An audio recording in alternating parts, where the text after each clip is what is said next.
बिस्मिल्लाहिर्रहमानिर्रहीम। अस्सलाम वालेकुम नादरीन, हाज़िर खिदमत है आपका मेज़बान अब्दुल कुद्दूस रावलपिंडी इस्लामाबाद की ताज़ा तरीन अपडेट्स के साथ। पाकिस्तान में बाजवा नेटवर्क 6-7 साल क्या कुछ करता रहा, आजकल ये कहानियाँ बड़े मज़े ले लेकर बयान की जा रही हैं और फौज के अंदर भी और मुल्क भर में भी एक बड़े ऑपरेशन का शोर मचा हुआ है। इसका नतीजा क्या निकलेगा ये तो अगले 3-4 हफ्तों में वाज़े नजर आना शुरू हो जाएगा। ताहम जराए का ये कहना है कि ये ऑपरेशन असल में शहबाज हुकूमत बचाओ ऑपरेशन है और पाकिस्तान में भी मिस्र फार्मूला नाफिज किया जा रहा है, यानी सरकारी महकमों व इदारों और मैदान सियासत में तमाम हकूमती मुखालफिन की बहुत बड़े पैमाने पर सफाई और इसके बाद तवील अरसे की हुकूमत। लेकिन किसी को यह अंदाजा नहीं कि पाकिस्तान मिस्र नहीं है और यहां पर जो स्टेक होल्डर्स हैं मुल्क के अंदर और मुल्क से बाहर, वो मिस्र के मुकाबले में बहुत ताकतवर हैं। बड़ी नाज़रीन, आज हम आपके साथ अहम वीडियो शेयर करने जा रहे हैं। अब यहां यह सवाल पैदा होता है कि फैज हमीद नेटवर्क की गिरफ्तारी क्या गिरते हुए मौजूदा करप्ट निजाम को बचा सकेगी? क्या इस ऑपरेशन की वजह से सुप्रीम कोर्ट और हाई कोर्ट्स जो हैं वो इस हुकूमत के काबू में आ जाएंगी? ये है $1 मिलियन क्वेश्चन। इस पर आज बात करेंगे। फैज हमीद नेटवर्क को एक्सपोज करने के लिए मुल्क में जो कुछ हो रहा है, इसका फायदा नून लीग को होगा या पीटीआई को? यह भी सबसे अहम और एक बड़ा सवाल है जिस पर किसी की तवज्जो नहीं। आज हम इस ऑपरेशन के इस इंतहाई खतरनाक पहलू की भी निशानदही करने जा रहे हैं कि जो इस करप्ट निजाम के लिए आखिरी धक्का साबित हो सकता है और जो नफरत व गमो गुस्सा है इसकी वजह से वो मजीद बढ़ेगा। ये सब कैसे होगा, ये आज हम आपके साथ डिस्कस करेंगे। नाज़रीन, ये कहा जा रहा है कि फैज हमीद ने बतौर DGISI मुल्क के एक बहुत बड़े सीनियर वकील के घर डकैती करवाई जो परवेज मुशर्रफ पर किताब लिख रहा था। इस दौरान किताब के मवाद के साथ साथ कुछ दीगर चीजें भी लूटी गईं। बाद में इस वकील को अश्क शोई के लिए army chief general Qamar Javed Bajwa ने अपने पास बुलाया और कहा कि उनसे जो ज्यादती हुई है इस पर उन्हें अफसोस है और फिर उनसे माजरत भी की। नाज़रीन, ये कहानी जियो न्यूज के हामिद मीर ने सुनाई है और कहा है कि और भी बहुत से लोग हैं जिनके घरों में फैज हमीद ने डकैतियां करवाई और ये सीनियर वकील समेत ये तमाम लोग अब न्यूज चैनल्स पर आकर अपने साथ बीती गई जो अफसोसनाक वारदातें हैं उनकी तफसील बताने जा रहे हैं। नाज़रीन, फैज हमीद की गिरफ्तारी की वजह से ये जो पेंडोरा बॉक्स खुल रहा है इसका फायदा नून लीग से ज्यादा पीटीआई को हो रहा है। पीटीआई वाले अरसे से चीख रहे हैं कि उनके कारकुनों और रहनुमाओं के घरों में रातों को घुसकर खौफो हिरास फैलाया जाता है और लूट मार और तोड़ फोड़ की जाती है। अब मेन स्ट्रीम मीडिया नाम लेकर ऐसी ही पुरानी कहानियां बयान कर रहा है और बाकायदा उस वक्त के ISI चीफ और आर्मी चीफ का नाम भी ले रहा है कि वो किस तरह इन मामला से जुड़े हुए थे। अब सवाल ये पैदा होता है नाज़रीन कि इस नई प्रोपेगेंडा मुहिम से फौज और ISI की मजीद बदनामी हो रही है या उनका इज्जत व एहतराम बहाल हो रहा है या बढ़ रहा है? जरूरत तो इस अमर की है नाज़रीन कि फौज और एजेंसियों के हवाले से बढ़ते हुए मनफी जज्बात को कम किया जाए। लेकिन अब ये जो नया पेंडोरा बॉक्स खुल गया है और गंदे कपड़े चौक और चौराहे पर धोए जा रहे हैं, इसका फायदा और नुकसान किसे हो रहा है? ये कोई रॉकेट साइंस नहीं है। ये मुमकिन है कि नून लीग को फैज हमीद और बाजवा के खिलाफ इस गिरफ्तारी ऑपरेशन और प्रोपेगेंडा मुहिम का जो मेन स्ट्रीम मीडिया पर जारी है या सोशल मीडिया पर कुछ आर्जी फायदा हो जाए, लेकिन असल फायदा तो पीटीआई और इमरान खान को हो रहा है और उनके बयानिया को हैरान कुन रफ्तार से सपोर्ट मिल रही है, क्योंकि इमरान खान का भी मौकफ यही है कि उन पर हमला कराने वालों में फौजी अफसरान मुलव्विस थे। अरशद शरीफ के कत्ल की वजह भी एक दस्तावेजी फिल्म को करार दिया जा रहा है। यानी अगर मुल्क के सीनियर वकील को मुशर्रफ पर किताब लिखने से रोकने के लिए उनके घर डकैती करवाई जा सकती है, तो फिर अरशद शरीफ को शरीफ फैमिली पर फिल्म बनाने से रोकने के लिए भी किराए के जराइम पेशा अफराद की मदद ली जा सकती है। क्योंकि असल में तो आज हमारा मेन स्ट्रीम मीडिया इसी माइंड सेट को बेनकाब कर रहा है, जो डीजीसी और डीजीआईएसआई की हैसियत से फैज हमीद का था। नाज़रीन, अब यहाँ सवाल ये भी पैदा होता है कि फैज हमीद क्या खुद ही ये सब कुछ करता रहा या वो अपने आर्मी चीफ के अहकामात पर अमल पैरा था। अब अगर बाजवा को बचाने की कोशिश करके सारा मलबा फैज हमीद पर डाला जाता है, तो भी ये फौज के तासुर को, उसके इमेज को तबाह करता है कि जिसके बारे में अब तक ख्याल यही है कि ये एक इंतहाई डिसिप्लिन्ड इदारा है और पूरी फौज उसी तरफ देखती है, उसी तरह देखती है और सोचती है जिस तरह आर्मी चीफ देखता और सोचता है। और अगर बाजवा को भी फैज हमीद के साथ ही रगड़ा लगता है, तो फिर ये हकीकत इस्टेब्लिश होती है कि मुल्क का सबसे काबिल फ़ख्र इदारा क्या क्या कुछ करता रहा और इदारे के अंदर खुद एहतसाबी का कोई ऐसा सिस्टम नहीं था कि जो इस जुल्म व ज़्यादती और लाकानूनियत को रोक सकता। नाज़रीन, आप देखेंगे कि अगले चंद हफ्ते तो हो सकता है कि नून लीग को इस ऑपरेशन की वजह से कुछ आर्जी कामयाबियां मिल जाएं, मजमूई तौर पर फ़ायदा पीटीआई को ही पहुंचेगा, क्योंकि इस दौरान जो वाक़यात सामने आएंगे उनसे आईएसआई और फौज की इखलाकी हैसियत कमज़ोर होगी। इसलिए हाई कोर्ट्स और सुप्रीम कोर्ट के आज़ाद ख्याल जस्टिस साहिबान जिस हाई मोराल के साथ एजेंसियों के असर व रसूख के खिलाफ खड़े हुए हैं, इस मिशन में उन्हें नई सपोर्ट हासिल हो जाएगी। फैज हमीद के वकीलों समेत मुख्तलिफ शहरियों के घरों में डकैतियां करवाने की कहानियां जब मेन स्ट्रीम मीडिया पर ज़ेरे बहस आएंगी, तो जज साहिबान और उनके रिश्तेदारों को हरासा करने की शिकायत को झुटलाना मजीद मुश्किल हो जाएगा।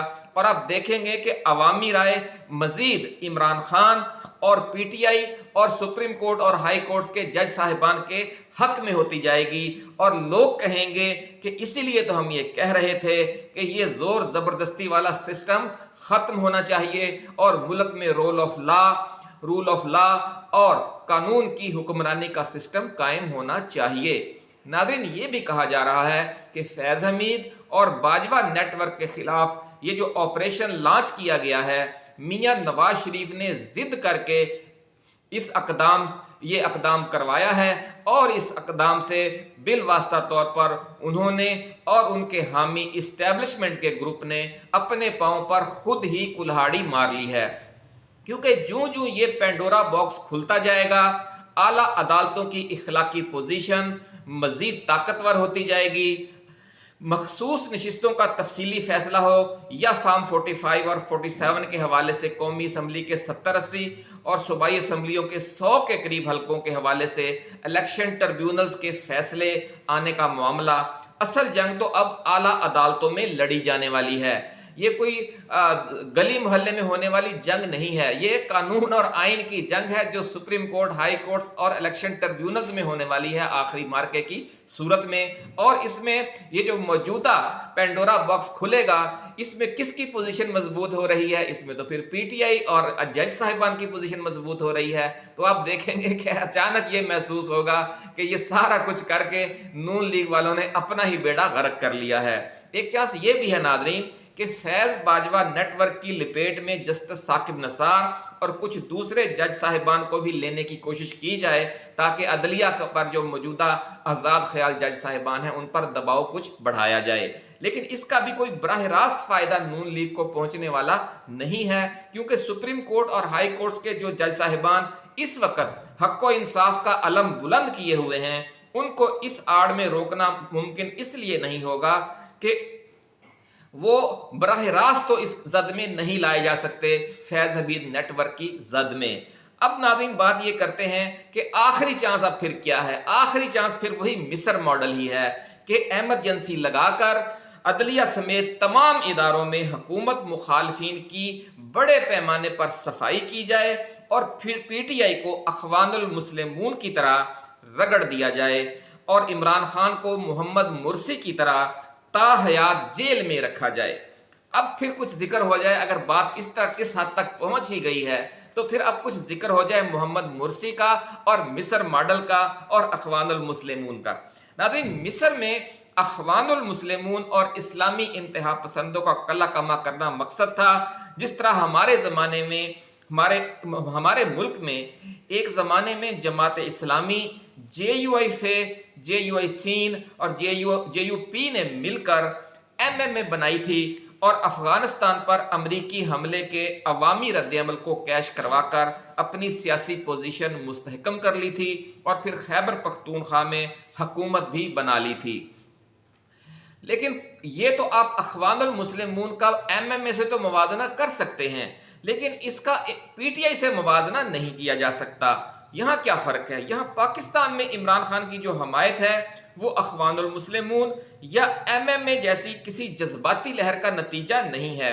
یہ ملک میں 40-50 سال سے جاری کرپشن، لوٹ مار اور ظلم و ستم کے خلاف 24 کروڑ عوام کے دلوں اور ذہنوں میں جو غصہ اور نفرت بھری ہوئی ہے، یہ اس کا کرشمہ ہے۔ یہ سارا عمران خان اکیلے کا کام نہیں ہے، نہ ہی یہ سارا فیض حمید کا کام ہے۔ اس کے پیچھے ایک طویل کہانی ہے، ایک لاوا ہے جو بھڑک رہا ہے۔ اب یہ آتش فشاں کب بنتا ہے یہ اب قدرت جانتی ہے، قدرت کے فیصلے ہیں۔ ملک کے مختلف ادارے ہوں یا محکمے، ناظرین، ان کے جو لوگ ہیں وہ بھی انہی 24 کروڑ عوام میں سے ہی نکل کر آئے ہیں اور انہی سے تعلق رکھتے ہیں۔ اس لیے یہ جو غصہ اور نفرت ہے 24 کروڑ عوام میں، یہ ہر شعبہ زندگی سے بھی جھلک رہا ہے۔ جسے لوگ کہتے ہیں کہ یہ جی پی ٹی آئی کے لوگ ہیں یا عمران خان کے گروپ کے لوگ ہیں، حالانکہ ایسی بات نہیں ہے۔ یہ ایک پھیلی ہوئی ہے لہر پورے پاکستان میں بھی، اور اسی تناظر میں ہر محکمے میں بھی یہ مائنڈ سیٹ موجود ہے۔ وہ اپنے گھروں میں بھی جاتے ہیں، ان کے بچے ہیں، ان کی فیملیز ہیں، ان کے رشتہ دار ہیں، تو ہر جگہ پر ایک ہی سوچ ہے کہ یہ اب ظلم، یہ زیادتیاں، یہ جو لوٹ مار اور یہ کرپشن ہے، یہ بند ہونی چاہیے، کیونکہ پاکستان بہت پیچھے رہ گیا ہے، انڈیا بہت آگے نکل گیا ہے، اور اگر یہ صورتحال رہی تو امریکہ کے تو ہم غلام ہیں ہی، ایک وقت آئے گا خدا نخواستہ انڈیا بھی ہمیں غلام کے طریقے پر ٹریٹ کرنے کے قابل ہو جائے گا۔ اس لیے وہ وقت آنے سے پہلے ہمیں اپنے معاملات درست کر لینے چاہیے۔ یہ ایک عوامی سوچ ہے اور یہ درست سوچ ہے۔ ناظرین، اب جو یہ غم و غصہ ہے عوامی، اس کے خاتمے کا طریقہ یہ نہیں ہے کہ آپ مزید سختی کریں، بلکہ اس کے خاتمے کا ایک ہی طریقہ ہے کہ ملک میں کرپشن سے پاک، صاف ستھری فلاحی حکومت قائم کی جائے۔ لیکن مسئلہ یہ ہے کہ لوگوں کو ریلیف دینے اور ایک اچھی اور صاف ستھری حکومت قائم کرنے کی طرف توجہ کم ہے، حالانکہ یہی ایک طریقہ ہے کہ لوگوں کا غم و غصہ کم ہو۔ الٹا مہنگائی اور کرپشن کا لیول تیزی سے مزید بڑھ رہا ہے۔ آپ نے دیکھا کہ پچھلے 18-16 ماہ کی حکومت میں بھی، شہباز شریف کی، اور موجودہ حکومت میں بھی یہ مہنگائی بھی بڑھتی جا رہی ہے، اور جو کرپشن کا لیول ہے اور لا قانونیت ہے وہ بھی بڑھتی جا رہی ہے، جس کی وجہ سے یہ جو غم و غصہ ہے یہ کم ہونے کی بجائے مزید بڑھتا جا رہا ہے۔ لوگ بنگلہ دیش اور افغانستان کا، ناظرین، حوالہ تو دیتے ہیں، لیکن وہاں تبدیلی کیسے آئی اس پر غور نہیں کرتے۔ امریکہ کو افغانستان میں شکست ضرور ہوئی ہے، لیکن یہ نہیں دیکھا جاتا کہ یہ شکست کس نے دی ہے۔ جس طالبان حکومت اور قیادت پر امریکہ نے حملہ کیا تھا، اسے اس نے پہلے 5-10 برسوں میں ہی ملیا میٹ کر کے رکھ دیا تھا۔ 20 سال بعد جن افغان طالبان کے ہاتھوں امریکہ کو شکست ہوئی ہے اور وہ افغانستان سے بھاگنا پڑا ہے، وہ ملا عمر اور ان کی ٹیم نہیں تھی، بلکہ افغان طالبان کی نئی نسل تھی۔ یہ بہت اہم پوائنٹ ہے کہ آپ قیادت کو یا پارٹی کو ملیا میٹ کر کے تبدیلی کو نہیں روک سکتے۔ وہ تبدیلی جو ایک پوری نسل اور پوری قوم کے دل و دماغ میں راسخ ہو چکی ہو، پھر وہ ٹریول کرتی ہے، وہ اگلی نسل تک بھی جاتی ہے۔ افغانستان کی مثال ہمارے سامنے ہے کہ جن افغان طالبان نے امریکہ کو شکست دے کر 20 سال بعد ملک سے نکالا، وہ پرانی ٹیم نہیں تھی، وہ بالکل نئے لوگ تھے۔ تو اسی طرح ناظرین، ہم بنگلہ دیش میں بھی یہی دیکھتے ہیں کہ اپنے 16 سالہ اقتدار کے دوران حسینہ واجد نے بھی جماعت اسلامی اور بنگلہ دیش نیشنلسٹ پارٹی کی تمام قیادت کو یا تو جیلوں میں قید کر دیا تھا، یا لاپتہ کر دیا تھا، یا پھانسیاں دے دی تھیں۔ حسینہ واجد کی حکومت کو جن بنگلہ دیشیوں نے اکھاڑ پھینکا ہے، وہ بھی خالدہ ضیاء کی ٹیم نہیں، اور نہ ہی جماعت اسلامی کی وہ اصل قیادت ہے جس کے ساتھ یہ تنازع شروع ہوا تھا، بلکہ ये तो सब बदतरीन क्रैक डाउन में ताख्तो ताराज कर दिए गए थे। हसीना वाजद का तख्ता उलटने वाले अवाम भी जमात इस्लामी, बीएनपी और स्टूडेंट पावर जो है, ये बांग्लादेश की एक नई नस्ल है। यानी वो नफरत और गुस्सा जो ट्रैवल करके अब फिर कौम की अगली नस्ल में भी मुंतकिल हो गया, फिर उसे रोकना किसी के बस में नहीं रहा। अफगानिस्तान और बांग्लादेश की ये मिसालें हमने इसलिए दी हैं कि अगर खुदा न खास्ता आप इमरान खान को और मौजूदा पीटीआई क़यादत को मिलिया मेट भी कर देते हैं तो भी आप इस तब्दीली को नहीं रोक सकेंगे। नाज़रीन, इन दोनों मिसालों से ये वाज़ेह होता है कि आप हुकूमत मुखालफ कुव्वतों को ताख्तो ताराज करके अपने इक़्तिदार को लामहदूद दवाम नहीं दे सकते। अवाम के दिलो दिमाग में जो नफरत और गम व गुस्सा भर जाता है तो फिर वो नस्ल दर नस्ल चलता है, जिस तरह अभी हम आपको बता चुके हैं। इसलिए जो लोग ये समझते हैं कि महकमों, इदारों और सियासी जमातों की सफाई करके वो तब्दीली को रोक लेंगे, वो तारीख से नावाकिफ हैं। नाज़रीन, अब बात करते हैं कि खित्ते की सूरत हाल की, कि जिस तरह पाकिस्तान में हालात बिल्कुल बॉइलिंग पॉइंट पर आए हुए हैं, खित्ते में भी यही सूरत हाल है और एक बड़ी जंग छिड़ने के खदशात बहुत बढ़ गए हैं। खित्ते की सूरत हाल नाज़रीन ये है कि ईरान को दबाव में लाने के लिए इसराइल ने अमेरिका, बरतानिया और फ्रांस के साथ मिलकर उस पर बहुत बड़ा फिजाई और बहरी हमला करने की तैयारी कर ली है। अमेरिकी फ़िज़ाइया, फ्रांसीसी फ़िज़ाइया, बरतानवी फ़िज़ाइया के जो तैयारे हैं वो मशरिक़ वुस्ता में पहुंचा दिए गए हैं। इन तीनों ममालिक की जो आबदोज़ें हैं, जो मिज़ाइल बरदार जहाज़ हैं, जो तैयारा बरदार जहाज़ हैं, वो भी खलीज फ़ार्स और बहीरा अहमर और बहीरा रूम में पहुंचा दिए गए हैं। हमास के जो सरबराह हैं इस्माइल हानिया, उनके कत्ल का इंतकाम लेने के लिए ईरान की तरफ से हमले में जो गैर मामूली ताख़ीर की जा रही है उसकी वजह भी यही कहते हैं, क्योंकि ज़राए ये दावा कर रहे हैं कि ईरान को ये सख्त तरीन पैगाम पहुंचा दिया गया है कि अगर उसने हमला किया इसराइल पर, इस्माइल हानिया का इंतकाम लेने के लिए कोई बड़ा हमला किया, तो फिर ऑल आउट वार यानी पूरी खुली जंग शुरू हो जाएगी।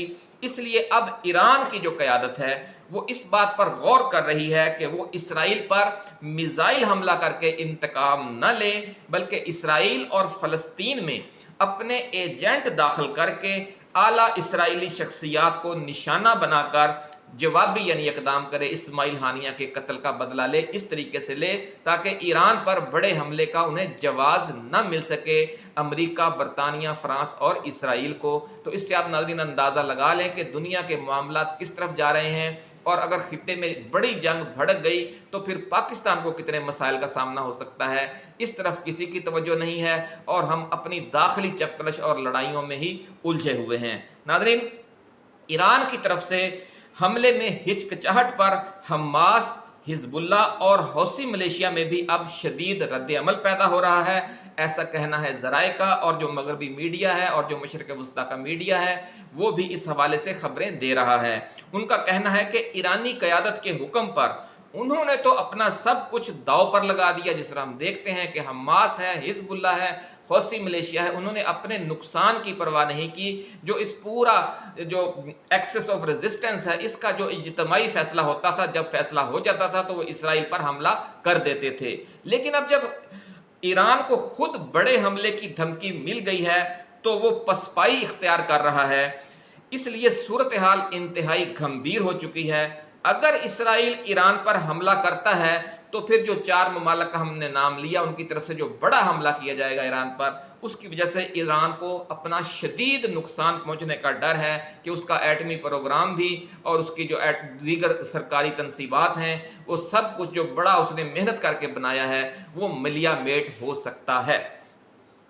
और अगर वो हमला नहीं करता तो इसकी जो पिछले 40-50 साल की मेहनत है जो वो ज़ाया होने का डर है। जो पूरे खित्ते में मलेशियाओं की सूरत में उसने एक बहुत बड़ा नेटवर्क तैयार कर रखा है, وہ سب لوگ پھر ناراض ہو جائیں گے، وہ مجاہدین، وہ عسکری تنظیمیں، وہ جنگجو، کہ جب تک ہمارے خون کی ہولی کھیلے جانے کا ڈر ہوتا تھا اس وقت تک تو ایران کہتا تھا کہ اسرائیل میں پہ جاؤ، لیکن جب اب خود ایران کے لیے مشکل وقت آیا ہے تو اب ایران پسپائی اختیار کر رہا ہے اور یہ کہتا ہے کہ جناب جنگ کو بڑھانا جو ہے وہ اچھی بات نہیں ہے، اس لیے وہاں بہت مزاحمت جو مزاحمت کا محور یعنی ایکسس آف ریزسٹنس کے نام سے جو عسکری نیٹ ورک ہے، جس میں حزب اللہ ہے، جس میں حوثی ملیشیا ہے، جس میں حماس ہے، جس میں عراق کی مختلف تنظیمیں ہیں، شام کی تنظیمیں ہیں، جو ایران پرو ایران ہے، انقلابی گارڈز کے لوگ ہیں، وہ سب جو ہیں وہ اس وقت اگر ایران حملہ نہیں کرتا، جواب نہیں دیتا زوردار، تو پھر یہ پورا جو نیٹ ورک ہے یہ بکھر کر رہ جائے گا۔